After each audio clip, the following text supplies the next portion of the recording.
So, Kemi, I thought it would be good for us to have a bit of a chat about what our predictions are for 2023 in the influencer marketing industry. So what are things that we've seen kind of coming up, or, you know, having had kind of conversations with clients, with influencers, with their agents, and just things that we're starting to notice that we think, you know, are emerging trends for what we're going to start seeing more of next year.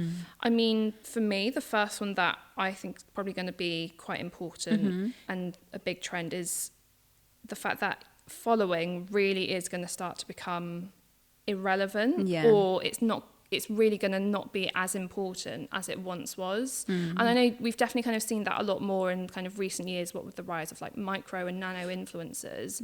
But particularly when you look at things like the rise of TikTok, where the content you see on there is predominantly based on what you're engaging with, and the algorithm, you know, serves you content that it thinks you want to see. It's not necessarily based on who you're following. I do think there's going to start to be this trend where ultimately brands need to just be working with creators on these platforms that first and foremost just know how to create really solid, fun, engaging, interesting, entertaining content, and it's not based on the number of followers that that particular creator has. Because again, with TikTok, you do see creators on there who have maybe, I don't know, 1,000 followers, or not even that, and they create content that you just come back to time and time again. And I think that's just something that, you know, we're really going to start seeing kind of come into practice. And again, I think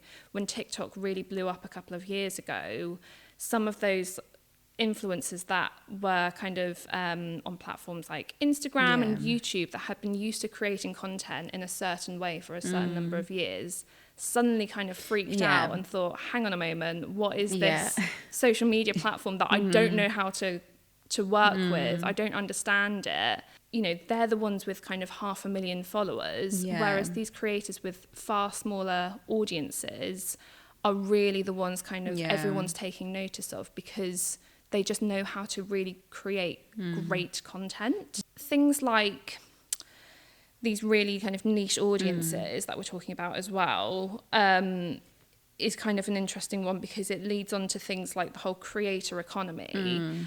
And, you know, people have obviously been talking about that for years. And, you know, there's the rise of things like Patreon, OnlyFans, platforms like Twitter and YouTube and Instagram, almost creating spaces for creators to give their like super hardcore fans exclusive content. And I'm sure we're going to continue seeing an upwards trajectory of that as a trend in kind of the next year or so.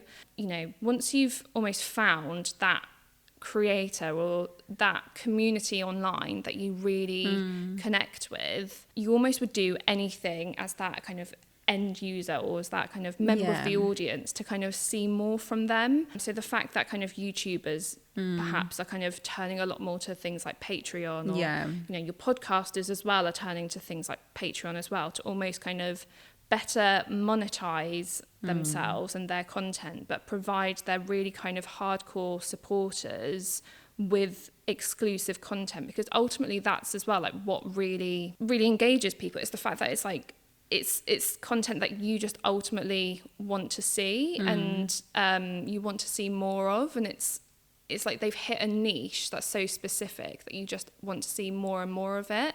So I do think we're going to start seeing a lot more of that kind of evolve in the next year or so. And I'm sure, you know, the traditional social media platforms too will also be kind of creating, you know, their own parts of the existing platforms where it starts to compete with the likes of Patreon and fans and everything. I think it will be interesting to see that almost companies and brands and whoever will actually invest heavily in influencer marketing. I think over the last few years, I think, you know, companies have kind of dipped their toe into it, but maybe haven't given it the full force that it should. And I think there's going to be a rise of, you know, potentially even like whole influencer departments. Because if you think of ours, it's like less than a year old, but we're still like, it's crazy how much we've grown.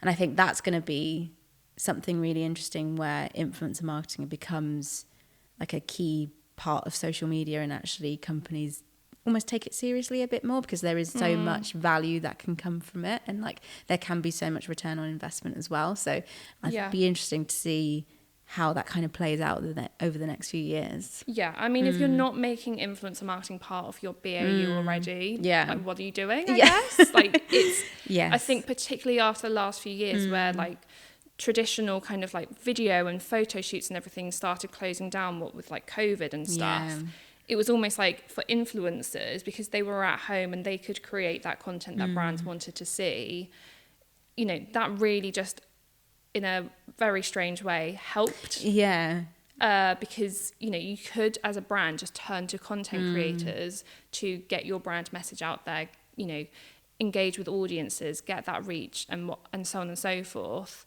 So yeah, if you're not already doing anything influencer marketing related, you really do kind of now need to start looking into it, because, you know, people just want to see people, and people want to see people using your products, using your services, to know that it's got the kind of like social proof that this is a product or a service that I should be using and I need to have in my life.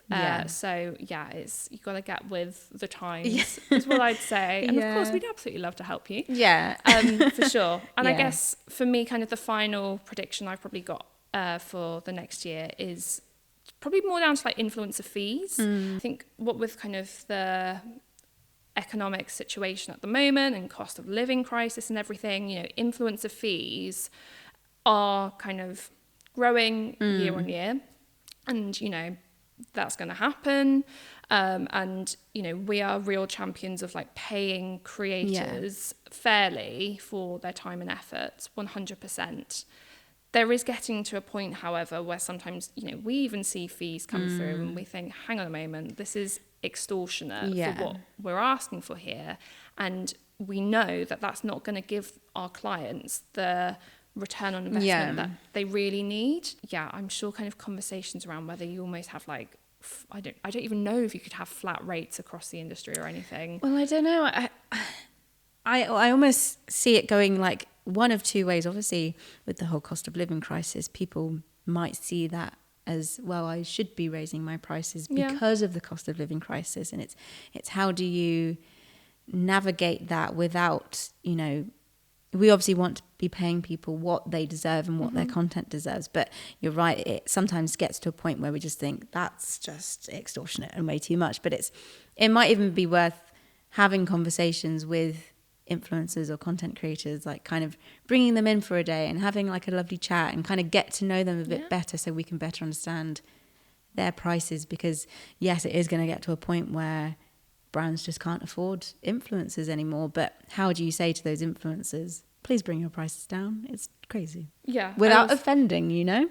And also at the same time be saying to brands, you need to be doing influencer marketing. It's having that middle ground and that healthy balance of paying people what they deserve and what they are owed, but also understanding that we have budgets and we need to stick within those budgets. For sure.